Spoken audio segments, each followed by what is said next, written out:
नमस्कार विद्यार्थी मित्रांनो, मी तुषार दिनकर नान्नावरे. पार्थ कॉम्पिटेटिव्ह फोरमच्या फ्री लर्निंग एज्युकेशन प्लॅटफॉर्ममध्ये मी तुमचं सहर्ष स्वागत करत आहोत. आपण गेल्या काही दिवसापासून कंबाईन ग्रुप बी 2026 ची जी एक्झाम होणार आहे 14 जूनला, त्या अनुषंगाने एक PYQ ची सिरीज साधारणतः भूगोल या विषयासाठी लॉन्च केलेली होती. त्याच्यामधनं आतापर्यंत आपण 2017चा पेपर पाहिलेला, त्याच्यानंतर 2018चा पेपर पाहिलेला आणि आता साधारणतः आपण 2019चा पेपर पाहणार आहोत कंबाईन ग्रुप बी फ्रीचा. ठीक आहे. त्याच्यामध्ये साधारणतः लक्षात घ्या 2019च्या पेपरमध्ये पहिला प्रश्न दिसतोय आपल्याला की याच्यामध्ये विचारत आहे खालीलपैकी खालीलपैकी पुणे विभागातील सर्वात उत्तरेकडील तालुका कोणता असं विचारलं. ठीक आहे. जो साधारणतः महाराष्ट्राच्या राजकीय भूगोलावर प्रश्न दिसतोय. महाराष्ट्राच्या राजकीय भूगोलावर आपल्याला हा प्रश्न दिसतोय, ज्याच्यामध्ये साधारणतः विचारलेला आहे. आपण बऱ्याचदा ऑफलाईन लेक्चर मध्ये सुद्धा सांगितलेलं की साधारणतः महाराष्ट्राच्या राजकीय भूगोलावर बऱ्याचदा एखादा प्रशासकीय विभाग तुम्हाला दिलेला असेल आणि त्याच्यामध्ये साधारणतः उत्तरेकडचा जिल्हा कोणता, दक्षिणेकडचा जिल्हा कोणता, पूर्व आणि पश्चिमेकडचा जिल्हा कोणता असेल हे सुद्धा प्रश्न विचारला जाईल. तर तशाच पद्धतीचा एक प्रश्न दिसतो याच्यामध्ये. काय म्हणतात की पुणे प्रशासकीय विभागात सर्वात उत्तरेकडील तालुका खालीलपैकी कोणता असं विचारलेला आहे. याच्यामध्ये जो काही पहिल्या ऑप्शन मध्ये दिलेला दिसतं आपल्याला कोणता, जुन्नर, तर हेच याचं उत्तर दिसतंय मित्रांनो. ठीक आहे. म्हणजे जुन्नर हा पुणे विभागामध्ये पुणे जिल्ह्यातलाच आहे नेमका हा. याचा जिल्हा सुद्धा कोणता येणार दिसतोय आपल्याला, तो पुणे. ठीक आहे. जो पुणे प्रशासकीय विभाग येताना दिसतोय आपल्याला, पुणे प्रशासकीय विभागात साधारणतः आपल्याला जिल्हे माहित आहे की पुणे येताना दिसतंय, सातारा सांगली येताना दिसतंय, सोलापूर आणि कोल्हापूर येताना दिसतंय. या पाचही जिल्ह्यामध्ये या पुणे प्रशासकीय विभागामध्ये पुणे हा जिल्हा सर्वात उत्तरेकडे येताना दिसतोय आणि पुणे जिल्ह्यामध्येच आपल्याला जुन्नर हा तालुका दिसतोय, तो सुद्धा पुणे जिल्ह्याच्या उत्तरेकडे येताना दिसतोय. म्हणजे पुणे प्रशासकीय विभागामध्ये उत्तरेकडे पुणे जिल्हा आणि त्या पुणे जिल्ह्यामध्ये सर्वात उत्तरेकडे तालुका दिसतोय आपल्याला जुन्नर, म्हणजे याचं उत्तर जुन्नर येताना दिसतंय. ठीक आहे. एक मावळ हा जो तालुका या ठिकाणी दिलेला दुसऱ्या ऑप्शन मध्ये, हा सुद्धा साधारणतः आपल्याला पुणे याच जिल्ह्यामध्ये दिसत आहे मित्रांनो. पण साधारणतः दिसतंय काय तर लक्षात घ्या, जुन्नरच्या दक्षिणेकडे आपल्याला मावळ हा तालुका दिसतोय. ठीक आहे. त्यानंतर पुन्हा दिलेलं थर्ड ऑप्शन मध्ये मेढा हा तालुका दिलेला. ठीक आहे. मेढा हा तालुका आपल्याला सातारा जिल्ह्यामध्ये दिसतो. ठीक आहे. म्हणजे त्याच्यामध्ये येणार सातारा हा दक्षिणेकडे साधारणतः दिसतं आपल्याला पुण्याच्या. आणि त्यानंतर या ठिकाणी दिलेलं पुन्हा की चंदगड हे ठिकाण दिलेलं. चंदगड हे दिसतंय लक्षात घ्या, हा तालुका आपल्याला पुन्हा तो कोल्हापूर जिल्ह्यात येताना दिसतंय मित्रांनो. ठीक आहे. अशा पद्धतीने आपण बघतो की हे दोन जिल्हे साधारणतः वेगळ्या पद्धतीने येताना दिसतात आपल्याला. सातारा आणि कोल्हापूर जे दक्षिणेकडचे जिल्हा, जो उत्तरेकडचा जिल्हा आपल्याला दिसतात पुणे, आणि त्याच्यामध्ये उत्तरेकडचा तालुका आपल्याला जुन्नर. या पद्धतीने उत्तर आलेलं दिसतं आपल्याला. पर्याय क्रमांक 1 हे आलेलं दिसतंय. ठीक आहे. पुढचा हा दुसरा प्रश्न आहे. पुढच्या दुसऱ्या प्रश्नामध्ये काय विचारलं लक्षात घ्या. काय म्हणताय की महाराष्ट्र पठारावरील सर्वात मोठे नदी खोरे हे कोणते असं विचारलं. सरळ प्रश्न, नदी प्रणालीवरचा प्रश्न हा. ठीक आहे. नदी प्रणालीवरच्या प्रश्नामध्ये सर्वात मोठे नदी खोरे हे महाराष्ट्रातले कोणते असं सरळ साधा प्रश्न आहे, सोपा प्रश्न आहे त्याच्यामध्ये, साधारणतः लक्षात घ्या.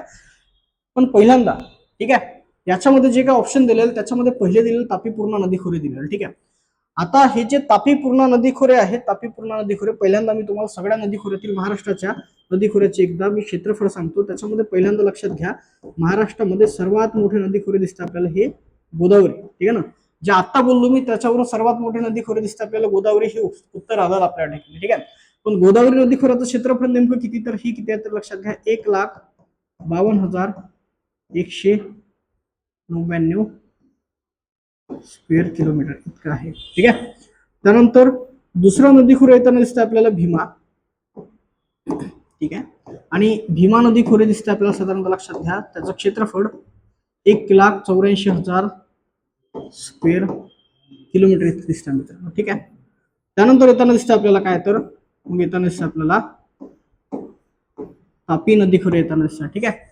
जे तापी पूर्णा नदी खोरे म्हणून सुद्धा आपण ओळखतो साधारणतः. ठीक आहे. याचं क्षेत्रफळ दिसतं 31,660 स्क्वेअर किलोमीटर इतकं दिसतं. ठीक आहे. चौथं जे नदी खोरं आहे महाराष्ट्रातलं, त्याला बोलतो आपण कोकण नदी खोरे असं बोलतो. त्याला बोलतो आपण कोकण नदी खोरे. ठीक आहे. जेवढ्या नद्या साधारणतः कोकणामध्ये येताना दिसत आहेत त्या सगळ्या नद्या एकूण मिळून जर बघायचं म्हटलं साधारणतः लक्षात घ्या आपल्याला ते 30,394 स्क्वेअर किलोमीटर इतकं साधारणतः आपल्याला काय दिसतंय, हे मोठं दिसतंय. ठीक आहे. त्यानंतर पाचवं येताना दिसतंय मित्रांनो, साधारणतः लक्षात घ्या, इथे येताना दिसतं आपल्याला कृष्णा नदी खोरे. ठीक आहे. कृष्णा नदी खोरे येताना दिसतं. ठीक आहे. हे कृष्णा नदी खोरं जे साधारणतः लक्षात घ्या आपल्याला किती दिसतंय तर 28,700 स्क्वेअर किलोमीटर.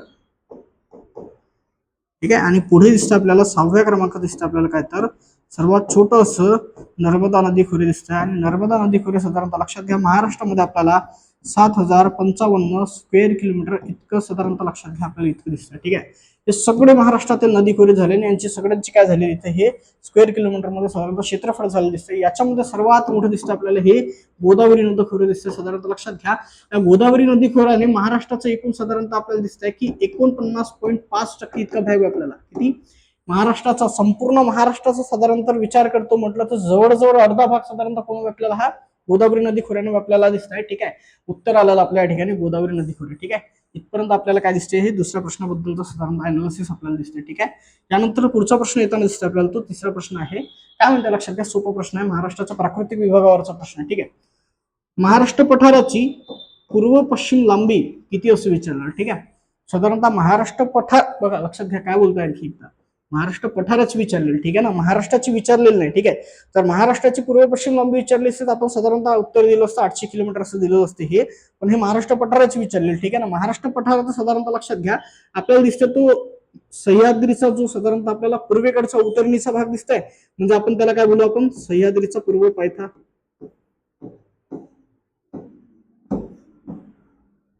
सह्याद्रीचा पूर्व पायथा. ठीक आहे. हा तो पॉईंट साधारणतः. ठीक आहे. या पॉईंट पासून साधारणतः लक्षात घ्या इकडे इकडे भामरागड पर्यंत भामरागड पर्यंत जे साधारणतः आपल्याला कुठे दिसते तर हे गडचिरोली या जिल्ह्यामध्ये दिसते. ठीक आहे. साधारणतः काय बोललो लक्षात घ्या सह्याद्रीच्या पूर्व पायथ्यापासून आपल्याला महाराष्ट्र पठार हे सुरू झालेलं दिसते. साधारणतः कुठपर्यंत तर लक्षात घ्या ते आपलं गडचिरोली जिल्ह्यामध्ये भामरागड पर्यंत एवढ्या दरम्यान साधारणतः आपल्याला दिसतंय काय तर लक्षात घ्या की महाराष्ट्र पठाराची काय दिसते आपल्याला ही पश्चिम आणि पूर्व लांबी दिसत आहे. ही साधारणतः लांबी किती किलोमीटरची आहे तर ती लांबी आपल्याला दिसते किती तर ती 750 किलोमीटर इतकी दिसते. किती दिसते तर ही 750 किलोमीटर इतकी दिसते मित्रांनो. आता 750 किलोमीटर या ठिकाणी किती कुठे दिसते आपल्याला पर्याय क्रमांक 1 मध्ये दिसते आपल्याला उत्तर आलेलं या ठिकाणी. ही काय अडचण नाही. आणि जर कदाचित बायचान्स जर विचारलं असेल आपल्याला की महाराष्ट्र पठाराची उत्तर दक्षिण लांबी किती तर महाराष्ट्र पठाराची उत्तर दक्षिण लांबी सुद्धा साधारणतः आपल्याला ही किती दिसते तर ती 750 इतकी दिसते. साधारणतः ती कुठे आहे तर मग लक्षात घ्या इकडे मेळघाट अमरावतीमध्ये.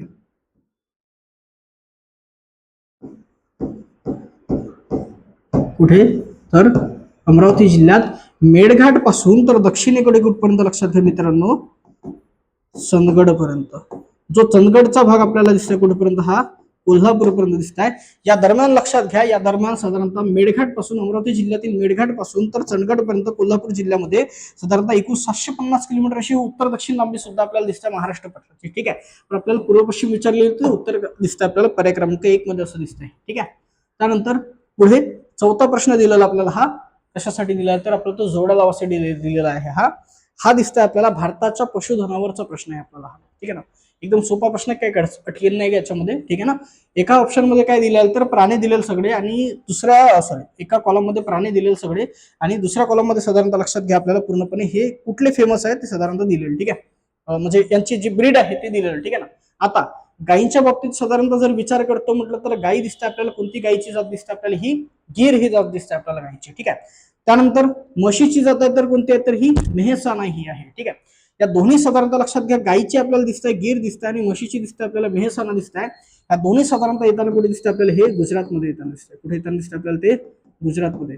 आणि दोन्ही साधारणतः लक्षात घ्या मित्रांनो हे दुधासाठी फेमस दिसतं आपल्याला. कशासाठी फेमस दिसतंय तर हे दुधासाठी फेमस दिसतंय मित्रांनो. ठीक आहे.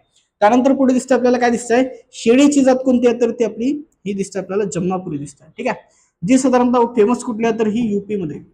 कुठली फेमस ही उत्तर प्रदेश मधली फेमस आहे. जो साधारणतः यमुना आणि चंबळ खोऱ्याच्या भागामध्ये साधारणतः आपल्याला ही शेळी आढळताना दिसते. ठीक आहे. जमनापुरी नावाची. ठीक आहे ना. आणि पुढे दिसते आपल्याला मेंढीच्या बाबतीत दिसते आपल्याला कोणती दिसते तर ती दिसते आपल्याला गड्डी दिसते. ठीक आहे ना. जी गड्डी ही दिसते साधारणतः लक्षात घ्या ही मेंढी ही कुठली फेमस आहे तर लक्षात घ्या ती दिसते आपल्याला ती हिमाचल प्रदेश मध्ये दिसते. ठीक आहे ना.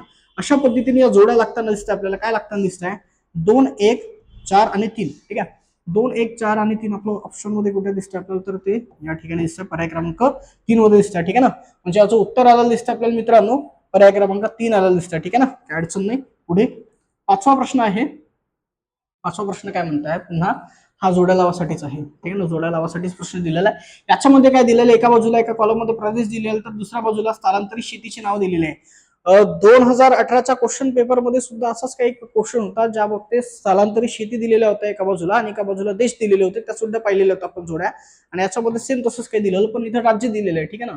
आपल्या भारतामधले राज्य दिले साधारणतः लक्षात घ्या. पश्चिम घाटमध्ये कोणत्या प्रकारची शेती आढळते, तर ती आढळते आपल्याला कुमारी ही नावाची शेती आढळताना दिसते मित्रांनो, ठीक आहे. त्यानंतर मग मेघालय येताना दिसतं आपल्याला, मेघालयमध्ये झूम या प्रकारची शेती केली जाते, ठीक आहे ना. त्यानंतर साधारणतः लक्षात घ्या, पुढे मध्य प्रदेश दिसतात, तर मध्य प्रदेशमध्ये आपल्याला पेंडा या नावाची स्थलांतरित शेती केलेली जाते, ठीक आहे ना. म्हणजे स्थलांतरित शेतीचं जे काही नाव साधारणतः आपल्याला कुठे दिसतं, तर मध्य प्रदेशमध्ये ते दिसतं आपल्याला पेंडा. आणि त्यानंतर ओडिसामध्ये स्थलांतरित शेतीला आपण पोडू या नावाने साधारणतः ओळखले जाते. याचं उत्तर साधारणतः जर पाहायचं म्हटलं तर दिसतं आपल्याला काय येताना दिसतं, पहिल्यांदा 2, त्यानंतर 4, पुढे दिसतं आपल्याला 2, 4, 1 आणि 3 दिसतं, ठीक आहे. आता हे कुठे येताना दिसतंय, ठीक आहे, 2, 4, 1 आणि 3, ठीक आहे. म्हणजे पर्याय क्रमांक 2 मध्ये असं उत्तर येताना दिसतं मित्रांनो आपल्याला, ठीक आहे ना. अशा पद्धतीनं 5चा प्रश्नाचं उत्तर कळलं आपल्याला. पुढे दिसतं आपल्याला 6वा प्रश्न दिसतोय, काय म्हणतं 6वा प्रश्न, लक्षात घ्या, ठीक आहे ना. महाराष्ट्रातील खालीलपैकी सर्वात मोठा जलविद्युत प्रकल्प, महाराष्ट्रातला सर्वात मोठा जलविद्युत प्रकल्पावर प्रश्न विचारला, जो कोणता आहे असं विचारलं, ठीक आहे ना. साधारणतः लक्षात घ्या, महाराष्ट्रामध्ये कोयना नदीवर जो जलविद्युत प्रकल्प आहे त्याला कोयना जलविद्युत प्रकल्प असेच म्हणतात, पण त्याला अगोदर शिवसागर या नावाने ओळखले जात होते. पण छत्रपती शिवाजी महाराजांचा उल्लेख हा एकेरीने होता, साधारणतः तो आदरात्मक व्हावा म्हणून साधारणतः लक्षात घ्या, त्याला आता बोलले जाते छत्रपती शिवाजी महाराज जलाशय, ठीक आहे. जो साधारणतः लक्षात घ्या, महाराष्ट्रामधला सर्वात मोठा जलविद्युत प्रकल्प दिसतो आपल्याला, तो दिसतो आपल्याला कोयना. या कोयना नदीलाच महाराष्ट्राची भाग्यरेषा सुद्धा असे म्हणतात, ठीक आहे ना. कारण का तर लक्षात घ्या की कोयना जलविद्युत प्रकल्प जो महाराष्ट्रामधला सर्वात मोठा दिसतोय साधारणतः लक्षात घ्या त्याच्यामुळे. आणि या जलविद्युत प्रकल्पाची क्षमता दिसते आपल्याला किती, तर ती 1920 मेगावॅट दिसते आपल्याला, 1920 मेगावॅट. या जलविद्युत प्रकल्पाचे साधारणतः लक्षात घ्या 4 वीजगृह आहे. या 4 वीजगृहामध्ये पहिलं जे वीजगृह आहे त्याचं नाव आहे तांबटवाडी,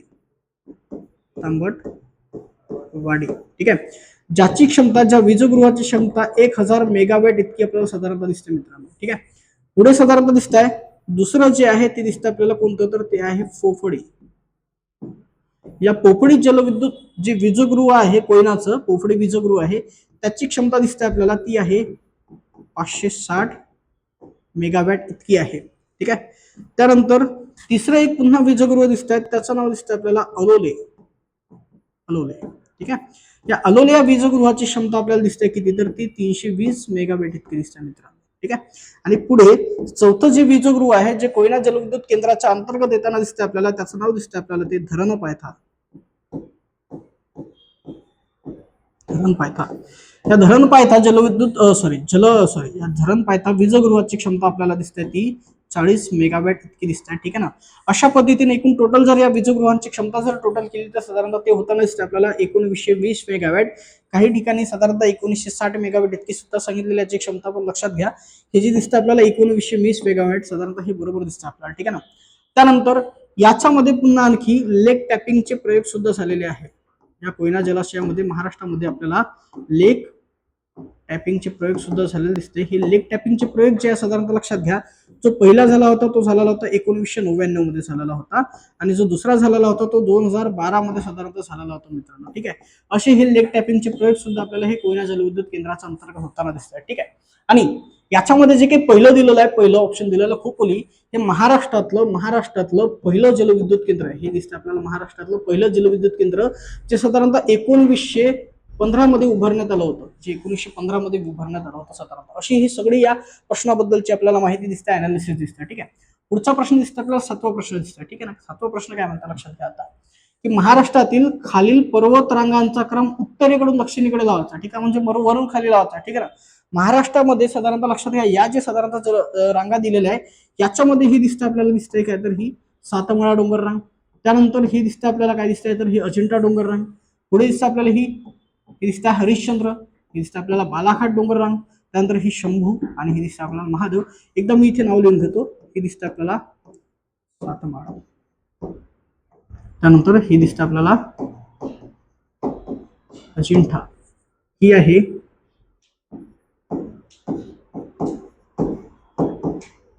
हरिश्चंद्र, आणि त्यानंतर दिसतं आपल्याला ही बालाघाट डोंगर. पुढे ही आहे शंभू, आणि ही दिसतं आपल्याला महादेव डोंगर. ठीक आहे ना. अशा अशा पद्धतीनं साधारणतः याच्याबद्दल आपल्याला पूर्ण बघायचं आहे की हा क्रम साधारणतः इथे जो दिलेला तो कशा पद्धतीने. ठीक आहे. तसं पर्याय क्रमांक 1 मध्ये जर पाहायचं म्हटलं तर शंभू महादेव पहिल्यांदा दिलेलं. शंभू महादेव आपल्याला दक्षिणेकडे दिसतात. ठीक आहे ना. आपल्याला जो क्रम विचारलेला तो कसा विचारला, तो विचारला तो उत्तरेकडून तो विचारलेला आपला हा दक्षिणेकडचा कोणता बरोबर आहे असं विचारलं. ठीक आहे ना. लक्षात घ्या, उत्तरेकडून दक्षिणेकडे कोणता असं विचारलं. ठीक आहे ना. मग आता याच्यामध्ये शंभू महादेव दिलेला, तर शंभू महादेव दक्षिणेकडे म्हणजे पर्याय क्रमांक 1 आपला कॅन्सल झालेला दिसतंय. ठीक आहे. त्यानंतर दिसतं आपल्याला दुसरा क्रमांक दिसतंय पर्याय क्रमांक, त्याच्यामध्ये दिसतं आपल्याला पहिल्यांदा दिलेलं अजिंठा दिलेलं, त्यानंतर दिसतं सातमाळा. ठीक आहे ना. इथपर्यंत काय अडचण नाही बघा एकदा. ठीक आहे. या दोनच्या बाबतीत जर विचार करतो म्हटलं सातमाळा आणि अजिंठाच्या बाबतीत, तर लक्षात घ्या इथे दिसतं आपल्याला काय दिसतं अशा पद्धतीने सातमाळा, पण जरा वर अशा पद्धतीने गेलेली दिसते आपल्याला अजिंठा, म्हणजे अजिंठा ही पहिल्यांदा येणार आणि त्यानंतर सातमाळा येताना दिसतं मित्रांनो. ठीक आहे. म्हणजे ही इथपर्यंत बरोबर आहे, पहिल्यांदा अजिंठा आणि त्यानंतर सातमाळा येतं बरोबर, काय अडचण नाही इथपर्यंत. त्यानंतर दिसतं आपल्याला पुन्हा दिसतंय तर हरिश्चंद्र दिसतं आपल्याला. हरिश्चंद्र या ठिकाणी आलेलं दिसतंय. ठीक आहे ना. म्हणजे अजिंठा, सातमाळा आणि त्यानंतर हरिश्चंद्र आलेलं दिसतंय, आणि पुढे दिसतं आपल्याला सर्वात शेवटी खाली दिसतंय शंभू आणि महादेव दिसतंय. ठीक आहे ना. म्हणजे आपल्याला हा क्रम कुठेतरी बरोबर आलेला दिसतोय. ठीक आहे ना. काय अडचण नाही इथपर्यंत. पुन्हा एकदा पाहू आपण तिसऱ्यामध्ये आणि चौथ्यामध्ये काय म्हणतात. ठीक आहे ना. या ठिकाणी बोललेले सातमाळा आलेली. ठीक आहे ना. सातमाळा आलेली, काय अडचण नाही पुन्हा. त्यानंतर शंभू आलेली. ठीक आहे ना. त्यानंतर महादेव म्हणताय, तर महादेव हे सुद्धा बरोबर चालते, पण इथं काय म्हणतात पुन्हा हरिश्चंद्र, म्हणजे जरा वर जावं लागतं आपल्याला पुन्हा महादेव पासून, म्हणजे हे सुद्धा आपल्याला ऑप्शन जाताना दिसतंय. त्यानंतर अजिंठा आहे, सातमाळा आहे, हे इथपर्यंत बरोबर आहे. त्यानंतर पुन्हा शंभू आणि महादेवकडे गेलेलं आणि पुन्हा वर जावं लागते कुठेपर्यंत, तर आपल्याला हरिश्चंद्र आणि बालाघाट पर्यंत, म्हणजे हे सुद्धा ऑप्शन आपल्याला कट झालेलं दिसतंय. पर्याय क्रमांक 2 याचं उत्तर दिसतंय 7व्या प्रश्नाचं. ठीक आहे. पुढे 8वा प्रश्न. 8वा प्रश्न लक्षात घ्या. 8वा प्रश्न हा महाराष्ट्राच्या खनिजांबद्दलचा प्रश्न आहे. साधारणतः खनिजांबद्दल जनरली जर विचार करतो म्हटलं तर प्रत्येक पेपरमध्ये साधारणतः एक तरी प्रश्न याच्यामध्ये दिसतो आपल्याला साधारण. ठीक आहे. काय म्हणता लक्षात घ्या, एका बाजूला हे जे सगळे खनिज दिलेले आहे, पुढे दिले आपल्याला काय, तर हे सगळे काय दिसते जिल्हे दिलेले, म्हणजे कोणते खनिज कोणत्या ठिकाणी आढळते असा प्रश्न साधारणतः दिसत आहे. ठीक आहे. ज्याच्यामध्ये पहिले दिलेलं आपल्याला मॅग्नेस दिलेलं, तर मॅग्नेस हे साधारणतः जनरली भंडाऱ्यामध्ये आपल्याला दिसते. ठीक आहे ना. आणि या भंडाऱ्यामध्ये साधारणतः लक्षात घ्या मॅग्नेसची शुद्धीकरणाचे केंद्र सुद्धा आपल्याला उभारलेले दिसते. ठीक आहे ना. त्यानंतर पुढे बॉक्साईटच्या बाबतीत जर साधारणतः पाहायचं म्हटलं तर ज्या ठिकाणी जास्तीत जास्त पावसाचं प्रमाण आहे आणि ज्या ठिकाणी जास्तीत जास्त आर्द्रता आहे अशा ठिकाणी बॉक्साईट आपल्याला आढळतो, तो भाग म्हणजे साधारणतः कोल्हापूरचा दिसतोय. ठीक आहे. त्यानंतर चुनखडीच्या बाबतीत महाराष्ट्रामध्ये सर्वात जास्त साठे साधारणतः दिसते आपल्याला कुठे दिसते, तर ते यवतमाळमध्ये दिसते आपल्याला. चुनखडीचे सर्वात जास्त साठे महाराष्ट्रामध्ये यवतमाळमध्ये दिसतात, म्हणजे हे सुद्धा आपल्याला इथे लागलेलं दिसतं. ठीक आहे. आता राहिलेलं हे दिसतं आपल्याला काय, तर क्रोमाइट ही उस्मानाबादमध्ये इथं जोडी शिल्लक राहिलेली दिसते. पण हे क्रोमाइट ही उस्मानाबादमध्ये नाही मित्रांनो. ठीक आहे. हे कोणत्या जिल्ह्यात, तर मी सांगतो एकदा. ठीक आहे. कोकणामध्ये जर गेलं साधारणतः, तर कोकणामध्ये आपल्याला दिसते क्रोमाइट हे रत्नागिरीमध्ये दिसते क्रोमाइट आपल्याला. ठीक आहे. त्यानंतर क्रोमाइट पुन्हा आपल्याला सिंधुदुर्गमध्ये दिसते. त्यानंतर पुढे आपल्याला ते नागपूरमध्ये सुद्धा दिसतंय. ठीक आहे. पुढे दिसतं आपल्याला ते भंडारामध्ये सुद्धा दिसतंय, आणि पुन्हा आपल्याला ते गोंदिया जिल्ह्यामध्ये सुद्धा दिसतं. ठीक आहे. म्हणजे रत्नागिरी, सिंधुदुर्ग, नागपूर, भंडारा आणि गोंदी या 5 जिल्ह्यामध्ये आपल्याला क्रोमाइट दिसतं. ठीक आहे. जे उस्मानाबादमध्ये नाही आहे नेमकं. ठीक आहे ना. अशा पद्धतीने साधारणतः लक्षात घ्या, हा जो प्रश्न आहे तो आयोगानं हा हॅशटॅग केलेला दिसतो मित्रांनो आपल्याला. ठीक आहे. म्हणजे हा कॅन्सल केलेला पुढच्या काळामध्ये. ठीक आहे ना. जी सेकंड आन्सर केलेली त्यानुसार कॅन्सल केलेला. ठीक आहे.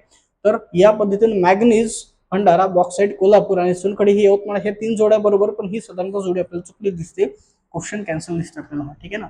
पुढचा प्रश्न दिसतोय, काय म्हणतोय पुढचा प्रश्न लक्षात घ्या. महाराष्ट्रातील खालीलपैकी कोणता प्रादेशिक विभाग हा पर्जन्यछायेच्या, ठीक आहे ना, हा पर्जन्यछायेच्या म्हणजे काय, तर लक्षात घ्या काय म्हणताय, महाराष्ट्रातील खालीलपैकी कोणता प्रादेशिक विभाग पर्जन्यछायेच्या प्रदेशात येतो असं म्हणताय. पर्जन्यछायेचा प्रदेश म्हणजे काय, तर ज्या ठिकाणी सर्वात कमी पाऊस महाराष्ट्रामध्ये पडते असा हा पर्जन्यछायेचा प्रदेश म्हणजे कोणता नेमका विचारलेला. ठीक आहे. आता इथं सगळे प्रदेश दिले. ठीक आहे ना. याच्यामध्ये मराठवाडा जर असेल तर मराठवाड्यात पाऊस कमी पडतो, पण हा पर्जन्यछायेचा प्रदेश नाही नेमका मित्रांनो. ठीक आहे.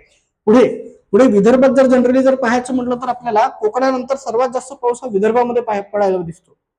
या ना. कोकणानंतर सर्वात जास्त पाऊस हा विदर्भामध्ये पडताना दिसतो आपल्याला, तर विदर्भ सुद्धा याच्यामध्ये येणार नाही. ठीक आहे, मराठवाडा सुद्धा आलेला नाही. त्यानंतर दिसतं आपल्याला काय, तर लक्षात घ्या पश्चिम महाराष्ट्र दिसतंय, तर पश्चिम महाराष्ट्र याचं योग्य उत्तर दिसतंय मित्रांनो. का, तर लक्षात घ्या साधारणतः हा काहीतरी आपल्याला अशा पद्धतीने हा महाराष्ट्राचा नकाशा दिसतोय. ठीक आहे, इथपर्यंत काही अडचण नाही.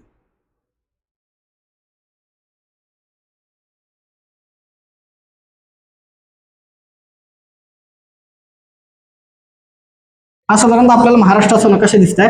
आणि या महाराष्ट्राच्या नकाशामध्ये साधारणतः लक्षात घ्या इकडे आपल्याला दिसतं अशा पद्धतीने हा सह्याद्री दिसतंय. हा ठीक आहे ना, सह्याद्री दिसतंय.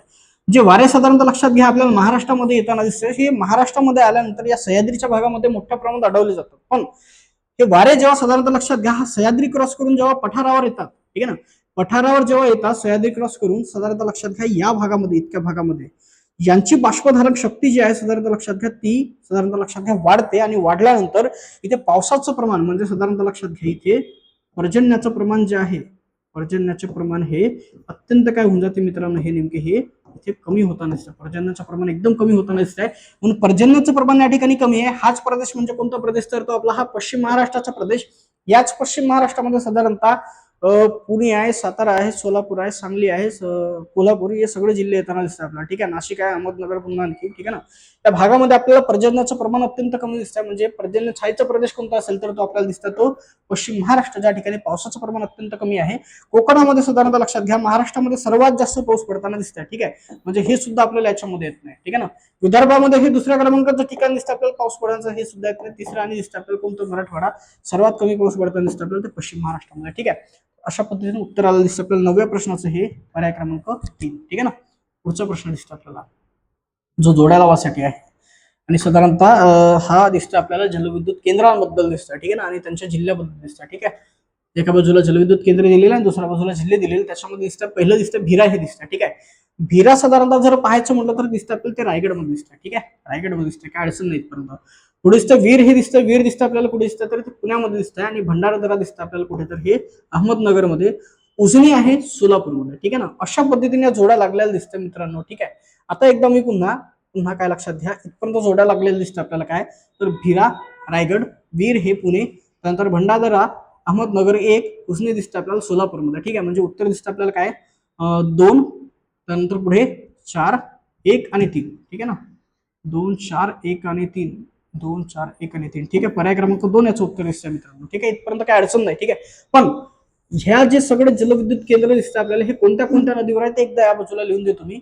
जे विरा दिसतं आपल्याला हे दिसतं हे कुठे तर ते कुंडलिका नदीवर, रायगड जिल्ह्यामध्ये कुंडलिका या नदीवर दिसतं. ठीक आहे, त्यानंतर वीर जे दिसतात ते पुणे जिल्ह्यामध्ये दिसतं आपल्याला पवना नदीवर दिसतं पवना नदीवर. ठीक आहे, त्यानंतर भंडारदरा जे जलविद्युत केंद्र आहे ते अहमदनगरमध्ये दिसतं आपल्याला. अहमदनगरमध्ये कोणत्या नदीवर दिसतं तर ते प्रवरा या नदीवर दिसतं मित्रांनो. ठीक आहे, आणि पुढे दिसतं आपल्याला ते उजनी. उजनी हे सोलापूर जिल्ह्यामध्ये दिसतं आपल्याला जलविद्युत केंद्र. आणि ते दिसतं मित्रांनो आपल्याला ते भीमा नदीवर दिसतं. ठीक आहे ना, अशा पद्धतीने यांच्या नद्या सुद्धा तेवढं लक्षात ठेवणं हे गरजेचं ठरते आपल्याला. कदाचित जर उद्या प्रश्न आलाच आणि या ठिकाणी जिल्ह्यांच्या जागी जर नद्या दिलेल्या असेल तर या पद्धतीने तुम्ही हे लक्षात ठेवू शकता चांगल्या पद्धतीने. ठीक आहे, असं उत्तर येताना दिसतं आपल्याला काहीतरी लक्षात घ्या ते पर्याय क्रमांक 2 हे उत्तर येताना दिसतं. ठीक आहे, पुढे पुढे दिसतं आपल्याला 11वा प्रश्न दिसतंय महाराष्ट्राच्या लोकसंख्येच्या बाबतीत आहे. 2011च्या जनगणनेनुसार महाराष्ट्राची एकूण लोकसंख्या किती आहे तर ती लक्षात घ्या. ती दिसते आपल्याला किती, तर 11,23,74,333. ठीक आहे ना, सॉरी 11,23,74,333 इतकी साधारणतः आपल्याला काय दिसते ही महाराष्ट्राची लोकसंख्या दिसते. ठीक आहे ना, एवढं जरी लक्षात ठेवलं तुम्ही 11-23 जरी लक्षात ठेवलं, पूर्ण लक्षात ठेवायची काही गरज नाही, तरी साधारणतः इकडे 11-13 11-13 11-13 याच्यावर तुम्ही उत्तर काढू शकता. 11-23 आहे. ठीक आहे ना, त्यामुळे साधारणतः उत्तर दिसतं आपल्याला या ठिकाणी. अशा पद्धतीचे जे प्रश्न साधारणतः दिसतात मित्रांनो याच्यामध्येच कुठेतरी उत्तर दडलेलं असतं याचं. ठीक आहे, कारण का लक्षात घ्या इकडे 11-23 सॉरी इकडे 11-13 11-13 11-13 पण जरा कुठेतरी ऑड मध्ये काय जातात दिसतं आपल्याला ते हे जाताना दिसतं. पर्याय क्रमांक 1 म्हणजे याचं उत्तर दिसतं. जरी पाठ नसलं आपल्याला तरी इझिली आपण ट्रिकनुसार हे प्रश्नाचं उत्तर काढू शकतो. ठीक आहे ना, पुढे 12वा प्रश्न आहे. 12व्या प्रश्नामध्ये काय म्हणतं लक्षात घ्या, नकाशाच्या आधारावर प्रश्न आहे नेमका हा जो कंबाईन ग्रुप बी प्रीच्या एक्झाम मध्ये 2019 मध्ये आला. ठीक आहे, याच्यामध्ये काय म्हणताय की वरील नकाशात महाराष्ट्रातील एक प्रशासकीय विभाग दाखवलेला आहे म्हणतात. ठीक आहे ना, काय अडचण नाही पर्यंत. आणि खालीलपैकी कोणता प्रशासकीय विभाग जो प्रशासकीय विभाग दाखवलेला नकाशामध्ये तो कोणता, आणि त्याच्यामध्ये वर्तुळाने त्याचा जिल्ह्याचं मुख्यालय दाखवलेलं आहे. ठीक आहे ना, तर साधारणतः यामधून कोणता आहे ते ओळखायचं आपल्याला. ठीक आहे, साधारणतः जे या ठिकाणी दिसतं आपल्याला लक्षात घ्या, हे साधारणतः कुठेतरी एका ससासारखं दिसतं. ठीक आहे ना, एका ससासारखं दिसतं. जे ससासारखा साधारणतः जो प्रशासकीय विभाग दिसतोय मित्रांनो, तो दिसतोय आपल्याला. कोणता दिसतोय तर तो आपल्याला औरंगाबाद प्रशासकीय विभाग. ज्याचं नाव आता चेंज करून साधारणतः दिसतं आपल्याला काय झालेलं, हे छत्रपती संभाजी नगर झालेलं. ठीक आहे, या पद्धतीने साधारणतः आपल्याला उत्तर आलं दिसतं. पर्याय क्रमांक 3 हे साधारणतः या 12व्या प्रश्नाचं उत्तर आहे. ठीक आहे, पुढे पुढे 13वा प्रश्न आहे पुन्हा. ठीक आहे, जोड्या लावासाठी प्रश्न आहे. एका बाजूला काय दिलेली, ही तर महाराष्ट्रातील पुळणी दिलेली आहे, बीचेस दिलेली आहे, आणि पुन्हा दिलेली एका बाजूला काय तर जिल्हे दिलेले. ठीक आहे ना, आता जोड्या लावासाठी प्रश्न आहे, काय म्हणतात लक्षात घ्या याच्यामध्ये. ठीक आहे, म्हणजे उभा दांडा जे बीच आहे, उभा दांडा हे बीच म्हणजे पुळण, हे साधारणतः लक्षात घ्या सिंधुदुर्ग जिल्ह्यामध्ये येताना दिसतात मित्रांनो. ठीक आहे, त्यानंतर नांदगाव हे जे बीच आहे ते रायगडमध्ये येताना दिसतं मित्रांनो आपल्याला. ठीक आहे, आणि त्यानंतर मारवे हे जे बीच आहे ते मुंबईमध्ये येताना दिसतं. ठीक आहे, म्हणजे उभा दांडा सिंधुदुर्गमध्ये, नांदगाव हे रायगडमध्ये, आणि मारवे येताना दिसतं आपल्याला ही मुंबईमध्ये येताना दिसतं. पण हे जे सातपाटी आहे, सातपाटी इथं ठाण्यामध्ये येत नाही. सातपाटी हे ठाण्यामध्ये येत नाही, तर सातपाटी मित्रांनो हे पालघरमध्ये येते. पालघरमध्ये येते. जर कदाचित हा प्रश्न 2019 मध्ये न येता तो 2014च्या अगोदर जर कदाचित आला असता, 2014च्या आधी जर कदाचित आला असता, तर तेव्हा ठाण्यामधलं पालघर जिल्हा हा सेपरेट झालेला नव्हता, तोपर्यंत त्याचं विभाजन झालेलं नव्हतं, तेव्हा कुठेतरी हे उत्तर बरोबर दिसलं असतं. म्हणजे सातपाडी ठाण्यामध्ये आहे असं सांगितलं असतं तर बरोबर म्हणलं असतं आपण. पण साधारणतः लक्षात घ्या आपल्याला कुठे दिसते, हे पालघरमध्ये दिसते, तर ठाण्यामध्ये नाही. ठीक आहे, त्याच्यामुळे साधारणतः लक्षात घ्या आयोगाने हा सुद्धा क्वेश्चन हॅशटॅग केलेला, म्हणजे पुढच्या काळामध्ये कॅन्सल केलेला दिसत आहे. ठीक आहे ना, पण जे काही साधारणतः 3 राहिलेली दिसते आपल्याला. उभा दांडा बोललो आपण सिंधुदुर्ग, नांदगाव बोलतोय रायगड, त्यानंतर मारवे बोलतो आपण मुंबई या ठिकाणी दिसतं. ठीक आहे, अशा पद्धतीने उत्तर आपल्याला दिसतं. पर्याय क्रमांक हॅशटॅग दिसतं, सॉरी पर्याय क्रमांक काही नाही, हॅशटॅग दिसतं. हा ठीक आहे ना, चला पुढे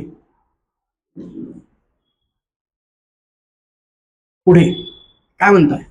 महाराष्ट्राच्या पुन्हा राजकीय भूगोलाबद्दलचा प्रश्न आहे हा. महाराष्ट्राचा राजकीय भूगोलाबद्दलचा प्रश्न. आता काय दिसतं याच्यामध्ये, ठीक आहे ना, महाराष्ट्राचा कोणता अक्षरवृत्ती विस्तार बरोबर आहे असं म्हटलं. खाली सगळं अक्षरवृत्ती विस्तार दिलेले, याच्यामध्ये कोणता महाराष्ट्राचा अक्षरवृत्ती विस्तार बरोबर सांगितलेलं. ठीक आहे ना, लक्षात घ्या याच्यामध्ये काय बोलता इथे. ठीक आहे ना, काय म्हणताय, जो पर्याय क्रमांक पहिला आहे, पर्याय क्रमांक पहिला तो दिसतो आपल्याला बरोबर. काय म्हणताय याच्यामध्ये, 15:44 उत्तर ते 22:06 उत्तर. अशा पद्धतीने हा दिसतं आपल्याला महाराष्ट्राचा आपल्याला दिसतोय तो अक्षरवृत्ती विस्तार असं बोलताय. ठीक आहे ना, जो बरोबर आहे नेमका. ठीक आहे, पुढे पुढे काय लक्षात घ्या, तर इथे ऑप्शन नंबर 2 मध्ये हे दक्षिण दिलेलं, तर दक्षिण येणार नाही, कारण महाराष्ट्र हा उत्तर गोलार्धात आहे. महाराष्ट्र कोणत्या गोलार्धात, तर उत्तर गोलार्धात आहे, म्हणजे दोन्ही ठिकाणी उत्तर असेल, या ठिकाणी दोन्ही ठिकाणी उत्तर आहे, तर बरोबर आहे. ठीक आहे, याच्यामध्ये 15:33 आहे, 22:08 आहे, हे बरोबर नाही, चुकीचं. इथे सुद्धा 15:33 आहे, आणि त्यानंतर दक्षिण पुन्हा दिलेलं, तर दक्षिण तर येतच नाही आपलं, हे लक्षात घ्या. ठीक आहे, त्यानंतर एकदा मी तुम्हाला महाराष्ट्राचा रेखावृत्तीय विस्तार सांगू इच्छितो. महाराष्ट्राचा रेखावृत्तीय विस्तार. ठीक आहे, आता अशामध्ये महाराष्ट्राचा रेखावृत्तीय विस्तार जो आहे तो लक्षात घ्या, काय तर तो 72:36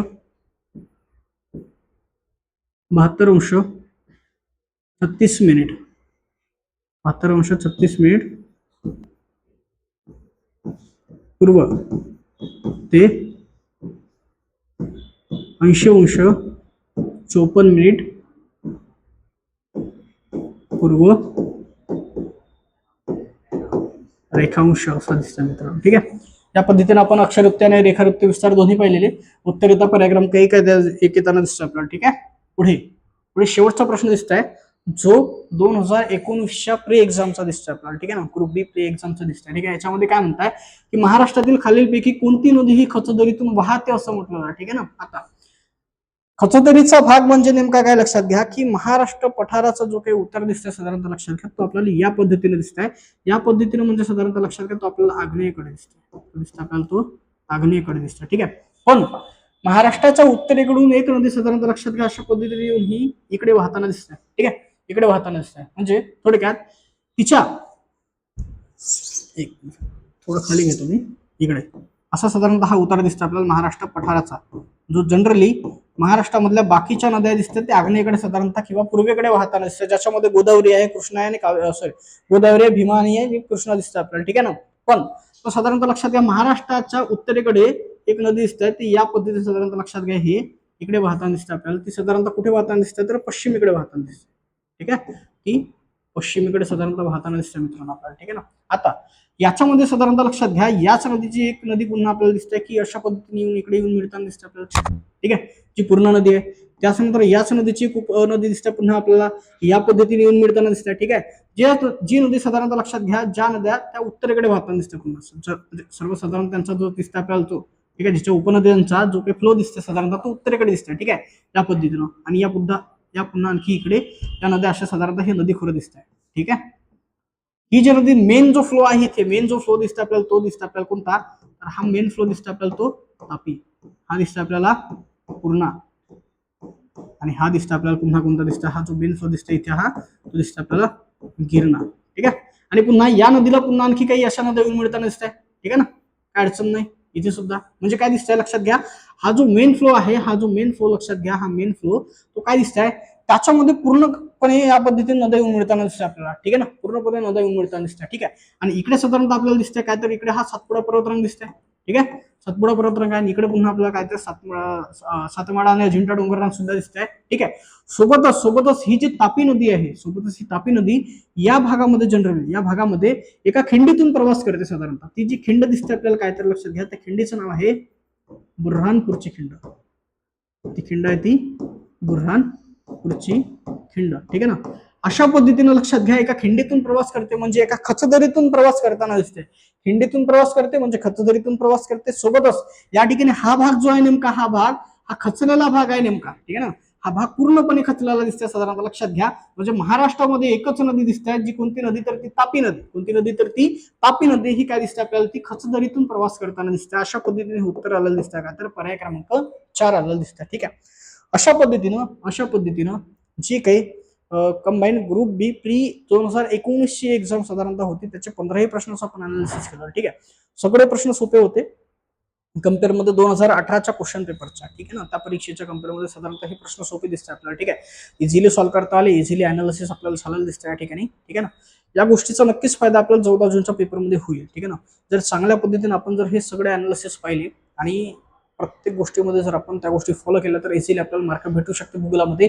जे काही आपल्याला काही 1-2 मार्क कदाचित कमी झालेले असते, आपण कुठेतरी ते बॅक राहिलेलो असतो 1-2 मार्कामुळे, कदाचित रिझल्ट नसता येऊ शकला, ते मार्क जे आहेत तुमचे नेमके हे अनालिसिस पाहिल्यानंतर, हे सिरीज पाहिल्यानंतर नक्कीच तुमचे वाढतील, ठीक आहे. अशाच पद्धतीने आपण पुढे आणखी 2020चा पेपर असेल, 2021चा असेल, त्यानंतर 22चा असेल, 23चा असेल, 24चा असेल, 25 पर्यंत साधारणतः लक्षात घ्या, हे सगळे प्रीचे भूगोलाचे PYQ ही कम्प्लीटपणे अनालिसिस चांगल्या पद्धतीने घेणार आहोत. सोबत पुन्हा यानंतर आपण मेसची सुद्धा घेणार आहोत, प्रीचे झाल्यानंतर ग्रुप बी मेसची सुद्धा घेणार आहोत. त्या पद्धतीने चालल्यानंतर आपले सगळे क्वेश्चन इझिली आपले कव्हर होऊन जाऊ शकते. आपल्याला एक अनालिसिस मधून चांगल्या पद्धतीने भूगोलाचा अभ्यास आपल्याला होऊ शकते, ठीक आहे. याच पद्धतीने इथे अशाच पद्धतीने जोडून राहण्यासाठी तुम्ही पार्थ कॉम्पिटेटिव्ह फोरमच्या जे काही युट्यूब चॅनलची लिंक आहे, जे चॅनल आहे आमचं, त्याला सबस्क्राईब करू शकता, जेणेकरून तुम्हाला हेच नवीन नवीन व्हिडिओ तुम्हाला पडल्यानंतर म्हणजे पोस्ट झाल्यानंतर लगेच तुम्हाला नोटिफाय होतील आणि ते तुम्हाला इझिली बघता येईल, लगेच बघता येईल, आणि अभ्यासामध्ये तुमचा खंड बिलकुल पडणार नाही. या गोष्टीची नक्की काळजी घेणं गरजेचं, ठीक आहे. तोपर्यंत धन्यवाद. पुढे आपण बघू आणखी.